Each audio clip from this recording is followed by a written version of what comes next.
Subscribe कीजिए scholar elite channel को और बेल आइकॉन को दबाइए लेटेस्ट एजुकेशनल वीडियो सबसे पहले देखने के लिए। तो फ्रेंड्स, यहाँ पर आज जो हम पढ़ने वाले हैं वो पढ़ेंगे हम रेडियो सक्रियता विखंडन, यानी कि रेडियो सक्रिय जो पदार्थ होते हैं, रेडियो एक्टिव पदार्थ होते हैं, उनमें किस तरीके से विखंडन वगैरह होता है, उनकी प्रकृति क्या होती है, इन सब चीज़ों के बारे में हम जानेंगे आज के अपने केमिस्ट्री के लेसन 7 में।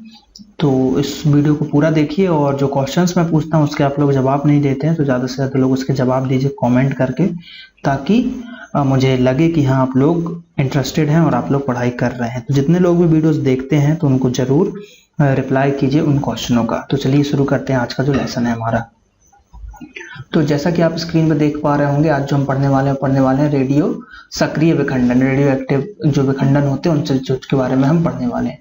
तो रेडियो सक्रिय तत्व जो होते हैं, नाभिक से रेडियो सक्रिय तत्वों के स्वतः उत्सर्जन की प्रक्रिया को रेडियो सक्रिय विखंडन या रेडियो सक्रिय क्षय भी कहा जाता है। चूंकि यह क्रिया स्वाभाविक रूप से स्वतः होती है, अतः इसे प्राकृतिक विखंडन कहा जाता है।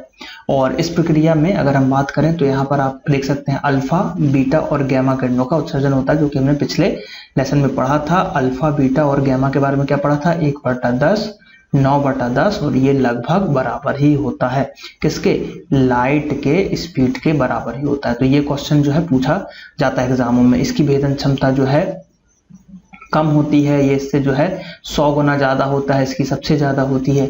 इन सब चीजों को हमने पिछले लेसन में डिस्कस किया था। तो वही चीज है यहाँ पर स्वतः जो हो रहा है, इसलिए इसको जो है क्या बोलना है, प्राकृतिक विखंडन यहाँ पर बोला जा रहा है। चलिए बात करते हैं आगे। तो देखिए क्या है यहाँ पर, अगर 1913 की हम बात करें, 1913 में सॉडी, ठीक है, सॉडी और फॉजॉन्स, उसके बाद तथा रदरफोर्ड, ये 3 लोगों ने मिलकर रेडियो सक्रिय पदार्थों का विखंडन से संबंधित सिद्धांत का प्रतिपादन किया था। इसके अनुसार अगर हम बात करें, पहला पॉइंट है हमारे पास कि रेडियो सक्रिय तत्वों के परमाणु अस्थायी होते हैं। तो ये हमने पिछले उसमें भी पढ़ा था कि जो रेडियो सक्रिय तत्व होते हैं उनके परमाणु में न्यूट्रॉनों की संख्या जो है निश्चित नहीं होती है। तो यहाँ पर क्या हुआ कि रेडियो सक्रिय तत्वों के परमाणु अस्थायी होते हैं, जो स्वतः विखंडित होकर नए तत्वों में परिवर्तित होते रहते हैं। दूसरा है कि अल्फा कण और बीटा कण रेडियो सक्रिय तत्व के परमाणु के नाभिक से उत्पन्न होते हैं। तो कहाँ से भैया, नाभिक से निकलते हैं अल्फा कण और बीटा कण। तीसरा जो पॉइंट देखने को मिल रहा है वो देखने को मिल रहा है रेडियो सक्रिय परिवर्तन 2 प्रकार के होते हैं। कैसे होते हैं, एक अल्फा परिवर्तन होता है, दूसरा बीटा परिवर्तन होता है। तो देखिए अल्फा परिवर्तन की अगर हम बात करें, इसमें क्या देखने को मिलेगा, इसमें आपको देखने को मिलेगा कि अल्फा कण के निकलने से होने वाले परिवर्तन को अल्फा कण कहते हैं, और जो बीटा कण है वो निकलेगा तो उससे जो निकलने वाले मतलब उससे निकलने से जो परिवर्तन होगा उसको हम बीटा परिवर्तन कहेंगे। अब अगर हम बात करें किसी परमाणु के नाभिक में से एक अल्फा कण के निकल जाने से प्राप्त होने वाले परमाणु का द्रव्यमान मूल परमाणु के द्रव्यमान से 4 कम हो जाता है और परमाणु संख्या 2 कम हो जाती है। तो इन सब चीजों को जो है यहाँ पर आपको थोड़ा सा ध्यान देना है। देखिए क्या होता है कि कोई परमाणु है, ठीक, उसमें से एक अल्फा कण अगर निकल गया तो उससे क्या होगा कि उसका जो परमाणु का द्रव्यमान होगा उसके मूल द्रव्यमान से कितना होगा, 4 कम हो जाएगा और परमाणु संख्या 2 कम हो जाएगी। तो देखिए यहाँ पर क्या हो रहा है, यहाँ पर ये हो रहा है कि ये जो है 88 है, ये आपका क्या है, ये है परमाणु संख्या और ये क्या है, द्रव्यमान संख्या है। तो इसमें से जब एक अल्फा कण निकला तो क्या होगा, ये 88 की जगह 86 हो जाएगा, क्योंकि 2 परमाणु संख्या कम हो जाएंगी। कितनी, 2 परमाणु संख्या, और यहाँ पर इसमें से 4 कम होंगी तो ये कितना हो जाएगा, यहाँ पर हो जाएगा 222 हो जाएगा। बुक में आई थिंक 224 होगा, आपके मिसप्रिंट भी हो सकता है, उसको आपको करना है 222, क्योंकि 4 जो है यहाँ पर निकल जाएगा। तो इस तरीके से जो प्रक्रियाएं होती हैं। अब बात करते हैं हम बीटा कण की। तो बीटा कण जब निकलता है तो क्या होता है, तो जब बीटा कण आपका निकलता है तो बीटा कण निकलने से क्या होता है, परमाणु संख्या में 1 की वृद्धि हो जाती है, यानी कि इसमें जो 88 था वो 88 से 89 हो जाएगा और क्या होगा, जो द्रव्यमान संख्या है वो चेंज नहीं होता। तो ये जो है 228 से 228 ही यहाँ पर आपको देखने को मिल जाएगा। तो ये कितना रहेगा, 228 ही रहेगा यहाँ पर। ठीक है, तो कितना हो जाएगा, ये 228 रहेगा। तो देखिए एक चीज अगर हम बात करें पीछे, जो एक चीज हमको समझ में आ रही है यहाँ पे, जो ये 226 है तो यहाँ पर ये मिसप्रिंट होगा। क्यों, यहाँ पे होना चाहिए ये आपका 228। तो ये जब 228 होगा तो यहाँ पर आपके बुक में जो लिखा होगा वो सही हो जाएगा। कितना हो जाएगा, 224 हो जाएगा। तो इस तरीके से जो है ये मिसप्रिंट हो सकता है, इसमें भी मिसप्रिंट हो सकता है या इसमें भी मिसप्रिंट हो सकता है।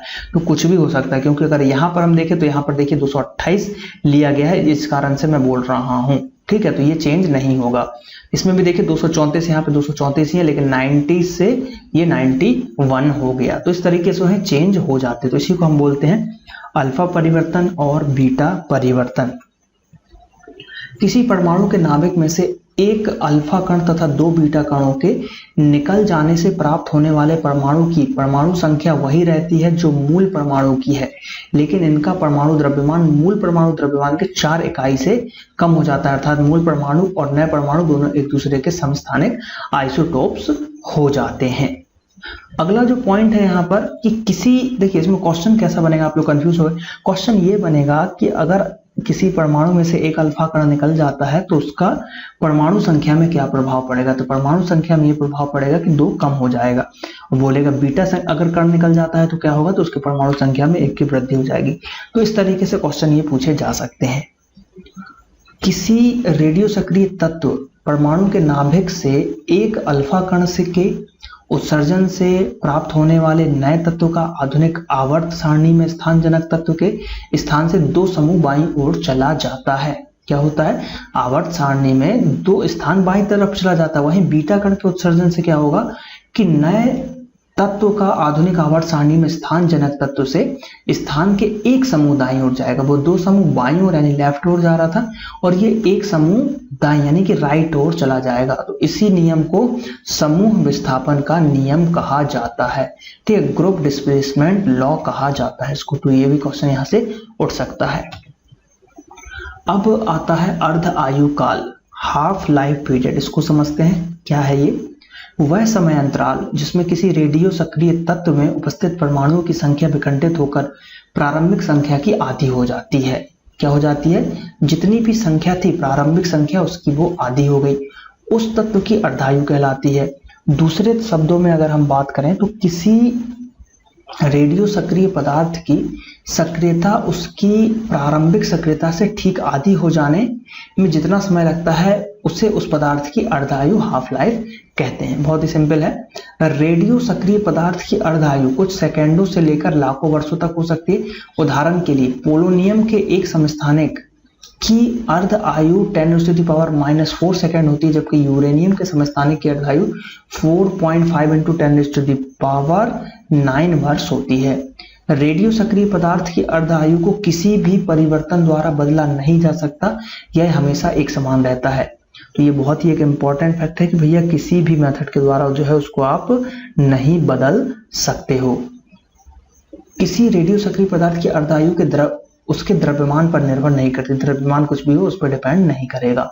किसी रेडियो सक्रिय पदार्थ की अर्ध आयु काल जो होगा टी हाफ जो है यहाँ पर इसके विखंडन स्थिरांक लैम्डा की बात करें के साथ निम्नलिखित संबंध होता है। तो यहाँ पर होता है 0.693 अपॉन लैम्डा। ठीक है, अब औसत आयु क्या होता है, ये तो हमने अर्धायु सीख ली, अर्धायु को जान लिया क्या होता है। तो मेनली आपको इसमें ये याद रखना है कि एक सबसे इंपॉर्टेंट पॉइंट याद रखना है कि अर्ध आयु जो होता है उस पदार्थ के द्रव्यमान पर निर्भर नहीं करता है। क्या करता है, उस पदार्थ के द्रव्यमान पर निर्भर नहीं करता। ये बहुत ही यहाँ पर इंपॉर्टेंट एक फैक्ट बनता है। औसत आयु एवरेज लाइफ की बात करें तो एवरेज लाइफ होता है विखंडन स्थिरांक के व्युत्क्रम प्रमाण को रेडियो पदार्थ का औसत आयु कहते हैं। तो इसका ये फॉर्मूला इंपॉर्टेंट है, T = अगर हम बात करें औसत आयु की तो यहाँ पर ये आई थिंक 1 होना चाहिए, 1 अपॉन लैम्डा, क्योंकि व्युत्क्रम बोला गया है। तो यहाँ पर ये आपको देखने को मिल जाएगा। अब औसत आयु और अर्ध आयु में संबंध होता है अर्ध आयु अपॉन 0.693। औसत आयु इक्वल टू होता है अर्ध आयु अपॉन 0.693। ठीक है, 693 यहाँ पर देखने को आपको मिल जाएगा। अब इससे तो क्वेश्चन नहीं उठते, क्वेश्चन उठते हैं इससे जो अगला जो हम पढ़ाने वाले हैं, बहुत ही इंपॉर्टेंट है, यूनिट ऑफ रेडियो एक्टिविटी। जो रेडियो सक्रियता की इकाई क्यूरी है, सबसे पहला क्वेश्चन कई बार रेलवे, एसएससी, व्यापम सभी एग्जामों में पूछा जा चुका है। किसी रेडियो सक्रिय पदार्थ का वह परिमाण जिसमें प्रति सेकंड 3.70 × 10⁻10 विखंडन होते हैं क्यूरी कहलाता है। प्रति सेकंड कितना होता है? 3.70 × 10⁻10 विखंडन होता है, अर्थात एक क्यूरी बराबर होता है 3.7 × 10⁻10 विखंडन प्रति सेकंड। तो ये डेटा भी आपको यहाँ पर याद रखना होगा क्योंकि ये डेटा जो है इंपॉर्टेंट डेटा है। अब रेडियो आइसोटोप डेटिंग, ये भी इंपॉर्टेंट है। किसी रेडियो सक्रिय समस्थानिक की मात्रा का किसी पत्थर के नमूने, कास्ट, जैव अपक्षय मापन करने में और इसकी आयु निर्धारण करने में रेडियो आइसोडेटिंग कहलाती है। यानी किसी भी पत्थर हो गया, लकड़ी हो गया, जैव अपक्षय हो गया, अगर इनके आयु का निर्धारण करना है तो हम रेडियो आइसोटोप डेटिंग से इसको खोजते हैं। इसी को आइसोटोप डेटिंग कहा जाता है। अब एक होता है कार्बन डेटिंग, जो आगे पॉइंट दिया। तो कार्बन डेटिंग से क्या करते हैं? कार्बन डेटिंग से करते हैं, ये आइसोटोप डेटिंग का एक महत्वपूर्ण उदाहरण है। कार्बन डेटिंग के द्वारा जीवाश्मों, मृत पेड़ पौधे आदि की आयु का आकलन किया जाता है। निर्जीव वस्तु जैसे पृथ्वी, पुरानी चट्टान आदि की आयु का अगर आपको ज्ञात करना है तो उसको हम यूरेनियम का प्रयोग करते हैं। तो इसको हम क्या बोलते हैं? यूरेनियम द्वारा आयु अंकन, यूरेनियम डेटिंग। तो एक क्वेश्चन उठता है कि पुरानी चट्टानों को और पृथ्वी को, उसकी अगर आयु को पता लगाना है तो कौन सी मेथड लगाएंगे? तो उसको हम लगाएंगे यूरेनियम डेटिंग का मेथड। क्या? यूरेनियम डेटिंग का मेथड हम यहाँ पर यूज करेंगे। तो ये एक इंपॉर्टेंट है कि भैया पुरानी चट्टान और उसको पृथ्वी की अगर आयु को पता करना है तो यूरेनियम डेटिंग। और अत्यधिक पुरानी चट्टान, बहुत ही पुरानी चट्टान है तो उसके लिए आपको पोटेशियम आर्गन डेटिंग का यूज करना पड़ेगा। तो ये तीनों बहुत ही इंपॉर्टेंट है। कार्बन डेटिंग, ठीक, रेडियो आइसोटोप डेटिंग के अंतर्गत कार्बन डेटिंग, फिर यूरेनियम डेटिंग और पोटेशियम आर्गन डेटिंग, ये बहुत ही इंपॉर्टेंट है, इसको बिल्कुल रट लो। मृत पेड़ पौधे और जानवरों का आयु निर्धारण उसमें C614 और C612 का अनुपात ज्ञात करके पता लगा दिया जाता है। अब जो है अगला पॉइंट वो है रेडियो सक्रिय समस्थानिक की उपयोगिता, एप्लीकेशंस ऑफ रेडियो आइसोटोप्स। इसमें क्या है? देखिए, एप्लीकेशन बहुत ही इंपॉर्टेंट है। वर्तमान समय में रेडियो सक्रिय समस्थानिकों की उपयोगिता काफी बढ़ गई है एवं इनका उपयोग विभिन्न क्षेत्रों में किया जा रहा है। रेडियो सक्रिय समस्थानिकों के कुछ प्रमुख उपयोग निम्नलिखित हैं, जैसे कि देखिए, रेडियो सक्रिय समस्थानिकों का उपयोग मृत पेड़ पौधे, जानवरों तथा पत्थर की पुरानी नमूनों की आयु ज्ञात करने में किया जाता है। इस विधि को रेडियो आइसोटोप डेटिंग कहते हैं, जो कि अभी हमने पढ़ा, पहला पॉइंट। दूसरा पॉइंट है रेडियो समस्थानिकों का उपयोग औषधि में ट्रेसर के रूप में किया जाता है। इस विधि द्वारा मानव शरीर में कई प्रकार के ट्यूमर का पता लगाया जाता है। तो ये भी बहुत इंपॉर्टेंट फैक्ट है। जमीन के अंदर बिछाई गई जल पाइप, नालियों, गैस नलियों, तेल पाइप और भी चीजों का छेद, रिसाव का पता लगाने के लिए रेडियो समस्थानिकों का उपयोग किया जाता है। रेडियो सक्रिय समस्थानिकों का उपयोग पौधों में उर्वरकों की क्रिया जानने के लिए किया जाता है। रासायनिक अभिक्रिया की जो क्रिया विधि होती है उसका निर्धारण करने के लिए रेडियो सक्रिय पदार्थ और उसके समस्थानिकों का यूज किए जाते हैं। अगला जो छठवां पॉइंट है बहुत ही इंपॉर्टेंट है, मोस्ट आईएमपी पॉइंटों में से एक है। कैंसर जैसे रोगों का ग्रस्त कोशिकाओं, सेल को नष्ट करने के लिए रेडियो सक्रिय समस्थानिकों का उपयोग किया जाता है। उदाहरण कोबाल्ट के समस्थानिक जो है आपका कोबाल्ट 60, इसका उपयोग कैंसर के इलाज में मस्तिष्क के विकसित होने वाली ट्यूमर को नष्ट करने में किया जाता है। तो ये इंपॉर्टेंट है, कोबाल्ट 60 का यूज कैंसर के इलाज में किया जाता है। कई बार ये क्वेश्चन जो है रेलवे पूछ चुका है, तो ये जो है आपको यहाँ पर थोड़ा सा याद रखना पड़ेगा, ठीक है, क्योंकि ये इंपॉर्टेंट क्वेश्चनों में से एक है जो एग्जाम में यहाँ पर आपको देखने को मिल जाएंगे। चलिए बात करते हैं आगे। तो कुछ और पॉइंट है हमारे पास कि रेडियो सक्रिय समस्थानिक का उपयोग पाचन तंत्र का अध्ययन करने में भी किया जाता है, ठीक है। दूसरा है कि इसका सोडियम, रेडियो सक्रिय सोडियम का उपयोग रुधिर परिसंचरण तंत्र में उत्पन्न किसी प्रकार के विकार को ज्ञात करने के लिए किया जाता है। तो ब्लड का जो सर्कुलेशन है उसमें पता करते हैं इससे। और रेडियो सक्रिय आयोडीन का उपयोग करके थायराइड ग्रंथि में उत्पन्न विकार को पता लगा सकते हैं। तो देखिए बहुत सारी एप्लीकेशंस हैं यहाँ पर रेडियो सक्रिय पदार्थों की, तो ये जो है बहुत ही इंपॉर्टेंट है। 10वां पॉइंट है कि रेडियो सक्रिय फास्फोरस का उपयोग अस्थि रोगों में किया जाता है। ये सभी पॉइंट उपयोगी हैं। फास्फोरस का उपयोग हड्डी में किया जा रहा है, सोडियम का उपयोग शरीर के द्वारा रक्त प्रवाह में किया जा रहा है, उसका वेग नापने में भी किया जाता है। लोहा, रेडियो सक्रिय लोहा जो होगा उसको एनीमिया रोग से को मतलब ज्ञात करने में करते हैं। यूरेनियम का उपयोग पृथ्वी की आयु निर्धारण करने में करते हैं। कम क्रियाशील रेडियो एक्टिव जो पदार्थ होते हैं, रेडियो सक्रिय किरण होते हैं, उनका उपयोग अनाज, फल, सब्जी आदि को रोगाणु मुक्त करने के लिए किया जाता है। तो ये जो 14 के 14 पॉइंट है ना, बहुत ही इंपॉर्टेंट है।